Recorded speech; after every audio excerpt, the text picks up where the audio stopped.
Voilà, coucou tout le monde. Moi c'est Sandrine Patricia. Si tu es nouveau sur ma chaîne, je t'invite à t'abonner, activer la cloche de notification afin de ne rien rater aux prochaines vidéos. Voilà, aujourd'hui je viens partager avec toi des astuces sur comment avoir du volume. Comment avoir du volume. C'est un point sur lequel beaucoup s'attardent. Il y a la pousse. Je veux que mes cheveux poussent. Je veux que mes cheveux soient volumineux et tout. Donc aujourd'hui, on va parler sur des astuces comment avoir du volume. J'aimerais que tu saches déjà que le volume d'un cheveu peut être héréditaire, est d'entrée de jeu héréditaire parce qu'il y a des personnes qui ont un volume naturel, vraiment naturel. Tu verras quelqu'un avec des cheveux, wow, vraiment waouh. Tu vas te demander, mais comment cette personne fait? C'est héréditaire, ça vient du gène, quoi. Cette personne est née avec. Donc, il faudrait déjà que tu puisses assimiler ça. Parce que c'est en sachant ce genre de choses que on est beaucoup plus positif sur ce qu'on fait dans la vie. D'entrée de jeu, tu sais que non.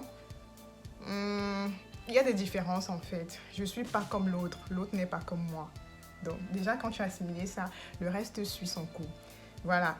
Maintenant, concernant le volume du cheveu, j'aimerais que tu saches également que le volume du cheveu repose sur deux aspects. Il y a la densité, il y a l'épaisseur. La densité d'un cheveu, c'est quoi? C'est la quantité de cheveux que tu as sur ta tête. L'épaisseur, c'est la grosseur du diamètre de ton cheveu en fait. Donc, si tu as un cheveu épais, ça veut dire que son diamètre est vraiment gros, je vais dire ça comme ça. Si tu as un cheveu moyennement épais, ça veut dire que son diamètre est moyen. Si tu as un cheveu fin, ça veut dire que son diamètre est tout petit, tout petit, tout petit. Donc, le volume d'un cheveu repose sur deux aspects, la densité et l'épaisseur. Donc, qui veut dire quoi? Quand je parlais tout à l'heure des personnes qui ont naturellement de l'épaisseur dans leurs cheveux, ils sont nés avec. Ce sont ces personnes-là qui ont une densité forte et des cheveux épais. Tu peux comprendre qu'avec ces deux points-là, wow, tu retrouveras seulement une personne qui a beaucoup de cheveux sur la tête, un amas de cheveux et tout. Donc, c'est ça en fait. Donc, si tu trouves quelqu'un qui a aussi beaucoup de cheveux, une densité forte, mais un cheveu fin, tu auras aussi l'impression que le volume est énorme. Si tu trouves quelqu'un qui a par exemple un cheveu épais, mais pas beaucoup de cheveux sur la tête, on ne ressentira pas vraiment le manque. Il aura moins de volume, mais bon, il aura un volume moyen. Ce genre de choses. Donc, j'aimerais te préciser donc que le volume joue sur ces deux points-là, la densité et l'épaisseur. Il n'y a que ces deux points-là qui sont primordiaux pour le volume d'un cheveu. Et il n'y a qu'un seul point sur lequel on pourrait remédier, parce que la densité, c'est de naissance. On est avec le nombre de cheveux sur la tête, on ne peut pas en rajouter, quoi. À part si tu passes par la chirurgie. Mais à défaut, naturellement, on ne peut pas ajouter le nombre de cheveux. Le nombre de cheveux que tu as sur la tête, c'est le nombre de cheveux avec lequel tu es né. C'est ça ou rien. On ne peut pas en rajouter. Par contre, au niveau de l'épaisseur, on peut gainer l'épaisseur de ton cheveu. On le verra par la suite sur comment gainer l'épaisseur de son cheveu. J'aimerais tout d'abord te faire connaître ce qu'il faut faire, ce qu'il ne faut pas faire pour avoir un cheveu volumineux et ce qu'il faut faire pour avoir un cheveu volumineux. Je commence sur ce qu'il ne faut pas faire. Ce qu'il ne faut pas faire, c'est d'utiliser des appareils chauffants. Je vous le dis chaque fois.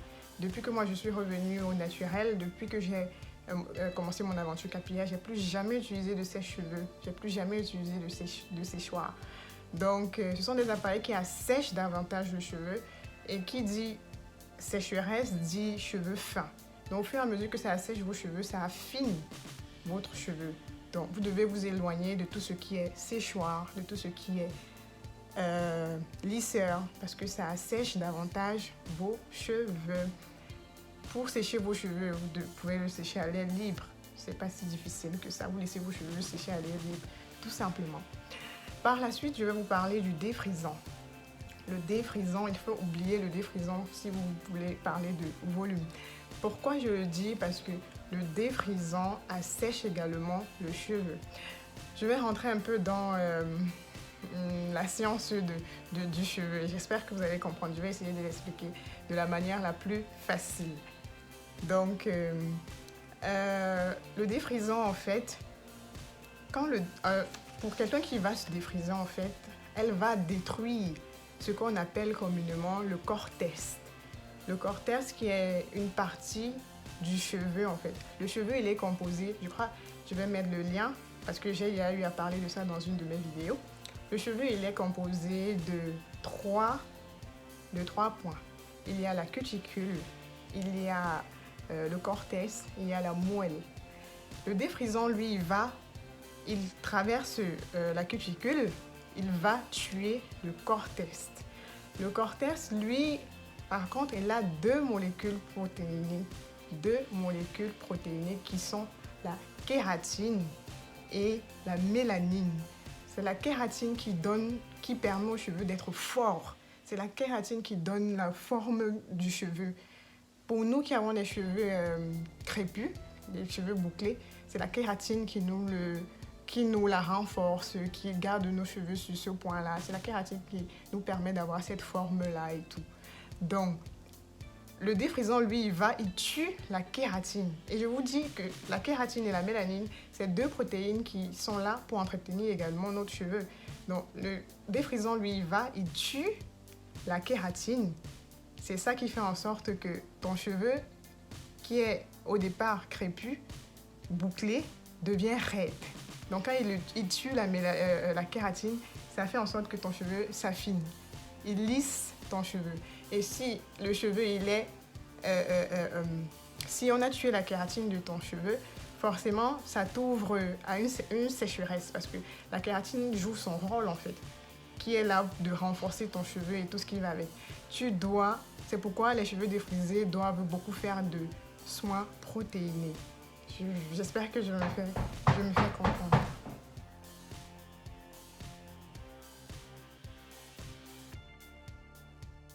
Donc, évitez le défrisant. Par la suite, je vais vous demander d'éviter la coloration. Dans la même explication que je vous ai donnée précédemment, la coloration, au lieu d'aller tuer la kératine dans le cortès, va aller tuer la mélanine. Donc, ça va aller plutôt tuer la molécule qu'on appelle mélanine, qui est cette molécule qui donne la couleur aux cheveux. Donc, pas forcément la couleur noire. C'est la mélanine qui donne la couleur à ton cheveu. Et c'est ça que la coloration, la teinture, va détruire dans le cortès. Et ça impose la couleur que tu veux lui donner. Et cette mélanine-là aussi, c'est une protéine qui est censée jouer son rôle dans l'entretien de ton cheveu. Et si tu la tues, bonjour la sécheresse. Et qui dit un cheveu sec, dit un cheveu qui va s'affiner au fil du temps et qui va se casser. Donc voilà, c'est pourquoi je vous demande de bannir tout ce qui est défrisant et coloration. Voilà, c'est tout pour les restrictions. Maintenant, passons à tout ce qui va vous permettre de gainer votre cheveu afin de vous faire avoir un peu plus de volume, à jouer sur votre épaisseur pour que vous ayez un peu plus de volume. C'est quoi gainer en fait? Gainer, c'est venir déposer en fait. Les soins gainants que vous allez utiliser viendront déposer des particules sur votre diamètre, sur votre cheveu, afin qu'on ait l'impression qu'il soit de plus en plus épais.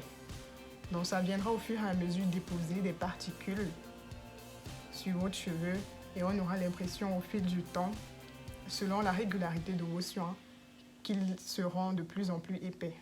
Et je vais vous citer quelques soins que je connais qui gagnent le cheveu. Le premier soin, c'est le soin au henné. Le henné qui est communément appelé au Cameroun, les Camerounais vont se reconnaître, Veni Aoussa. La poudre au henné, il faut l'utiliser dans vos soins pour pouvoir gainer votre cheveu. Je veux aussi vous rappeler que le henné est asséchant. c'est un soin asséchant. Donc avant de l'utiliser, il faudrait bien le mixer avec des produits hydratants afin qu'ils atténuent l'effet asséchant du henné. Donc au fur et à mesure que vous allez utiliser ce soin, vous verrez que votre cheveu on aura l'impression que votre cheveu deviendra épais au fil du temps. Voilà. Maintenant, par la suite, je vais vous recommander les protéines de soie et les protéines de riz. Voilà, ça vient dans ce genre de boîte. Ça, c'est la protéine de soie. Mais je n'ai pas de protéines de riz, ça vient toujours dans ces genres de boîte. Du coup, vous les ajouterez dans vos soins, quelques gouttes de temps en temps.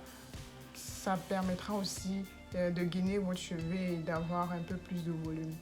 Par la suite, je vais vous recommander des huiles gainantes. Les huiles que vous allez utiliser, comme l'exemple l'huile de ricin, c'est une huile gainante. Vous l'utiliserez sur votre cuir chevelu. Vous ferez des massages crâniens de temps en temps afin que l'huile puisse pénétrer à la naissance de votre cheveu et de gainer directement. Ça vous permettra d'avoir un cheveu qui naît, qui pousse déjà fort, déjà gainé et tout ce qui va avec. Par la suite, je vais vous proposer aussi de l'eau de riz en rinçage. Après avoir fait votre soin, votre shampoing, vous pourrez utiliser comme dernière eau de rinçage l'eau de riz pour pouvoir gainer votre cheveu. Donc, c'est toutes les astuces que j'avais aujourd'hui à partager avec vous. Si vous en avez, n'hésitez pas de les laisser dans les commentaires pour aider d'autres personnes et moi-même parce qu'on apprend chaque jour. Et je vous invite à vous abonner sur mes pages Facebook, Instagram. Vous pourrez poser toutes vos questions là-bas, il n'y a pas de souci. Déjà, j'en reçois quelques questions de temps en temps, c'est déjà bien. Je suis ouverte à tout le monde. Comme je vous dis toujours, si moi j'y ai pu arriver, vous aussi vous pourrez arriver. On se retrouve aux prochaines vidéos. N'hésitez pas de vous abonner. Bisous.